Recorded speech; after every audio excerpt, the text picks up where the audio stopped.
Bonjour à tous et bienvenue sur Gaia's Daydream. Aujourd'hui, j'ai pris le look de l'occasion et le cœur ici le révèle. Et oui les amis, c'est un trait d'horreur dédié à la Saint-Valentin. Les célibataires vont me remercier à la fin.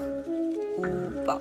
Avant d'aller plus loin, je ne vous en ai pas parlé durant ma vidéo précédente parce que mes vidéos en général sont préparées le même jour de la diffusion de la vidéo d'avant. Mais je voulais vous dire que je n'ai pas oublié mon hors-série que je vous avais promis avec des légendes urbaines très exclusives et très flippantes. Du coup, je les réserve quand même pour les 100 abonnés. C'est vrai que le défi n'a pas été relevé, on n'a pas encore atteint les 100 abonnés, mais promis, dès qu'on atteint le seuil des 100 abonnés, mon hors-série sera diffusée et je suis sûre qu'il vous plaira. Petit rappel à ceux qui me regardent et qui ne sont pas encore abonnés. Faites-le, appuyez sur le petit bouton rouge, c'est gratuit et c'est très avantageux. Aujourd'hui, 3 traits d'horreur très particuliers qui sont arrivés dans des situations dont personne n'est à l'abri. Bref, je vous fais plus attendre, éteignez vos lumières, mettez vos écouteurs, installez-vous confortablement et suivez-moi du côté horrifique.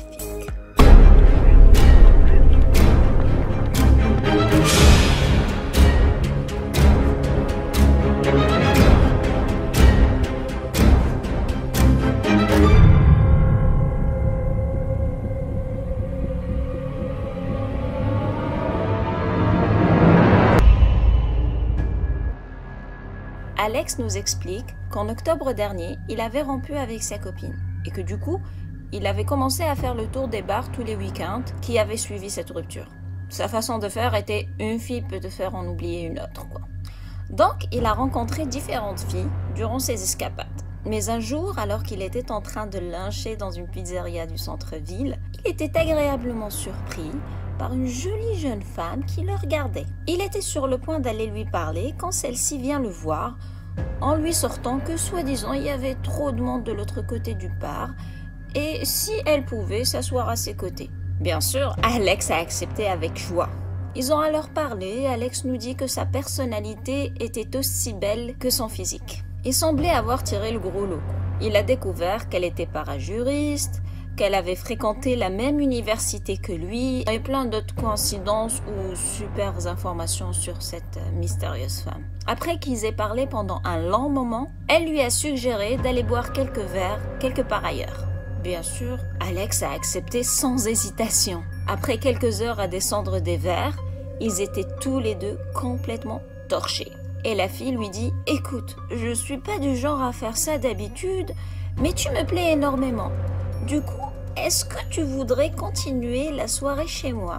Donc, pour résumer, Alex avait devant lui cette jolie jeune femme, tout à fait éduquée et très drôle, qui lui demandait de passer la nuit chez elle. Il n'aurait pas du tout pu refuser une telle offre, quoi. C'était complètement hallucinant pour lui. Enfin, jusque-là. Elle lui a dit qu'elle vivait juste à côté, mais ils ont fini par marcher une quinzaine de minutes pour arriver à un immeuble ridiculement vide dans une partie des plus sombres du centre-ville. Donc, ils y sont entrés et là, elle l'a invité à descendre des escaliers qui se trouvaient sur le côté. Là, Alex s'est retrouvé dans une cave qu'il décrit tout droit sortie de l'un des romans de Stephen King. À ce moment-là, Alex ne se sentait plus du tout serein. Ensuite, ils ont marché dans la pénombre jusqu'à la porte de son appartement. Elle l'ouvre et là, je paraphrase Alex, « Putain de merde !» Alex a regardé des tonnes de films d'horreur dans sa vie, mais cet appartement était l'endroit le plus creepy qu'il n'ait jamais vu. Il y est entré et il y avait des masques blancs de poupées accrochés au mur, il y avait même un masque de cheval. Tous les murs étaient peints en noir et ils étaient jonchés de draps de soie pourpre. Toutes les fenêtres étaient entièrement recouvertes de peinture au spray noir. Il y avait des bougies noires partout où il posait son regard. Et plein d'autres trucs creepy, comme des poupées monstrueuses, des bocaux au contenu douteux, etc. Alex a commencé à flipper alors, et pour se rassurer, il lui a demandé en rigolant si elle faisait du théâtre ou un truc du genre. Mais elle a juste souri d'une manière très creepy et lui a répondu non, d'une manière nonchalante et sans aucune autre explication derrière. Alex est terrorisé. mais il se dit qu'il ne va quand même pas partir à cause d'une déco bizarre. Et pour se calmer, il lui demande s'il peut utiliser sa salle de bain. Elle lui pointe une porte au bout du couloir du doigt et lui dit joyeusement que c'est à droite au fond du couloir. Alex a commencé à traverser le couloir et n'arrivait pas à croire ce qu'il voyait. Plus il avançait, plus le plafond rétrécissait et toutes les chambres étaient remplies de poupées, de masques et d'étranges costumes. Il est passé devant sa chambre à coucher, qui était aussi petite qu'un placard à balai, avec un lit qui envahissait tout l'espace et un bulbe allumé qui pendait au milieu de la pièce. Tout l'endroit semblait tout droit sorti d'un film d'horreur. Il est retourné au salon auprès de la jeune femme, encore plus flippée qu'au départ, et lui a demandé si elle avait une ou un colocataire qui faisait du théâtre. Mais il a encore eu un non sec avec un sourire très creepy. Alex a alors commencé à penser qu'à n'importe quel moment, une personne masquée allait surgir d'un placard avec un couteau et le tuer. La terreur a pris le dessus sur tout le reste. Il a commencé à regarder son téléphone en disant qu'un pote à lui l'a texté pour venir lui ouvrir la porte parce qu'il était censé dormir chez lui et qu'il allait la rappeler pour une autre soirée. Arrivé devant l'immeuble, il a juste couru loin de cet endroit. Alex nous dit que la partie la plus terrifiante de toute cette histoire est que la jeune femme paraissait complètement normale et boum, un revirement de 180 degrés. Il nous dit que rien que raconter cette histoire lui donne encore la chair de poule. Aussi, depuis cet événement, Alex ne fait plus autant confiance aux apparences et évite d'aller chez des femmes qu'il ne connaît pas bien. Quand il avait 24 ans, Nate a eu un date avec une fille avec qui il parlait sur Facebook.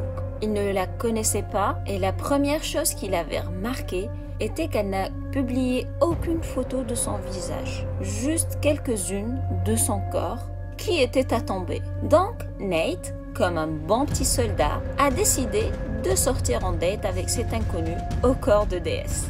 Ils ont décidé de se retrouver à l'appartement de la fille, puis d'aller passer la soirée à une boîte de nuit. Pas le meilleur endroit pour apprendre à connaître quelqu'un, mais je pense que ce n'était pas le but, si vous voyez ce que je veux dire. Il a toqué à sa porte, et quand elle a ouvert, Nate retenait son souffle, en s'attendant à voir un visage très laid. Mais bien au contraire, elle était belle, très belle même. Elle l'a alors invité à rentrer en le regardant d'une manière explicitement provocante. Elle lui a ensuite demandé s'il pouvait attendre un peu avant de sortir car elle attendait quelqu'un. Nate n'y voyait aucune objection. Alors ils se sont installés dans son salon et ont tapé la discute. Et ils ont même commencé à se connaître un peu mieux. Puis la fille a sorti de la weed et a commencé à fumer. Nate nous dit qu'il ne fumait pas mais qu'il n'y voyait aucun problème. Après tout, chacun est libre de faire ce qu'il veut. Après 1 heure, 3 mecs ont toqué à la porte de la fille. 2 d'entre eux sont restés à l'extérieur et le 3e est entré et a demandé à la fille « Tu l'as ?» Et elle a répondu « T'en veux combien ?» Et le gars a encore dit « Un paquet entier. » Après, le gars lui a donné de l'argent et elle lui a remis un paquet en plastique en retour. Les 3 mecs sont alors partis et elle s'est tournée vers Nate pour l'informer qu'il pouvait sortir maintenant. Nate était venu avec sa voiture, donc il préférait conduire jusqu'au club. Sur le chemin, elle lui a demandé de se garer et ils ont flirté un peu quand son téléphone a sonné. Là, Nate l'a vu complètement énervée contre la personne au bout du fil et elle était en train de crier à son interlocuteur qu'elle allait lui envoyer Xavier et que celui-ci allait lui péter les genoux, en plus de beaucoup d'injures que je ne pourrais pas vous répéter ici. Après quelques minutes, elle a raccroché et elle a demandé à Nate de conduire jusqu'au club. Nate nous dit que le club en particulier est connu pour être le repère de tous les junkies de la ville. Dès qu'ils sont arrivés à ce club, le portier a salué la fille et lui a fait signe d'entrer. Une fois à l'intérieur, Nate nous dit que son date l'a conduit jusqu'à une banquette dans un coin du club et que toutes les 5 minutes environ, il y avait un gars différent qui venait lui parler, lui donner de l'argent et qu'en retour, elle lui donnait les fameux sachets en plastique. Après 3-4 heures comme ça, la fille demande à Nate s'il voulait danser. Nate lui dit qu'il est d'accord, il se lève et lui tend les mains pour qu'elle les tienne. À ce moment, Nate a regardé vers la piste de danse, puis en se retournant vers son date, il l'a vue avaler une pilule. Il s'est alors penché vers elle et lui a demandé ce que c'était. Et là, elle lui répond « Oh, c'est juste quelques extraordinaires. J'ai quasiment tout vendu ce soir. Maintenant, on peut s'amuser. Là, Nate la regarde droit dans les yeux et lui dit que ce n'est pas son truc et qu'il n'en veut pas. Là, tout va empirer. Car tout d'un coup, la meuf est devenue hystérique et elle a commencé à hurler des insultes contre Nate en lui disant qu'elle pensait qu'il l'aimait et que finalement ce n'est qu'un trouillard et des trucs du genre. Nate n'était pas encore revenu de sa stupeur face à la situation quand elle essaie de lui envoyer une bouteille à la gueule. Mais cette bouteille a frappé un mec derrière lui. À cet instant, tout était devenu hors de contrôle et Nate ne voulait surtout pas faire partie de ce genre de conneries. Alors il a commencé à se diriger vers la sortie en se disant que c'était assez catastrophique comme ça. Une fois dehors, il pensait être sorti d'affaire. Mais que nini! Il n'avait fait que quelques pas devant la porte du club quand il a senti une vive douleur au cou. Cette meuf l'avait rattrapé et elle s'est jetée sur son dos et l'a mordu au cou. Nate, complètement horrifié et meurtri de douleur, a commencé à se débattre pour la faire tomber de son dos. Il nous dit qu'il avait commencé à la taper contre un mur en reculant de toutes ses forces et des tentatives du même style. Nate nous dit que les personnes autour de lui ne faisaient que regarder le spectacle avant que finalement les portiers n'arrivent et que l'un d'entre eux ne le saisisse et que l'autre tirait sur la meuf hystérique. Après une bataille difficile, ils ont réussi à la lui enlever. Nate était en train de saigner comme jamais. Elle l'avait mordu dur et profond. Là, la meuf a commencé à agresser les portiers. Les policiers ont fini par intervenir et ils s'y sont mis à plusieurs avec les portiers pour pouvoir la maîtriser et l'arrêter. Après un questionnaire auprès des policiers, Nate a finalement été libre de rentrer chez lui. Enfin, de passer faire un tour à l'hôpital d'abord, en se jurant de ne plus accepter de rendez-vous avec des filles rencontrées en ligne. À 29 ans, Anna vivait à New York. Elle y avait rencontré ce mec que nous allons appeler Arthur. Elle était déjà sortie avec lui 5 fois et ils avaient un petit peu flirté, mais rien de plus. Arthur semblait être un mec sympa, bien sur lui et très attentionné. Les parents de Anna vivaient dans une maison sur la plage au New Jersey et Anna avait décidé d'y aller pour passer le week-end. Elle a alors appelé Arthur et lui a dit qu'elle le verrait la semaine d'après. Samedi soir, au New Jersey, quand les parents d'Anna sont sortis dîner à l'extérieur, Anna a entendu du bruit venant de la cave alors qu'elle était censée être seule à la maison, on s'entend. Effrayée, elle a fait le truc le plus sage qui lui a certainement sauvé la vie. Elle a appelé la police qui a toqué à sa porte en moins de temps pour dire ouf.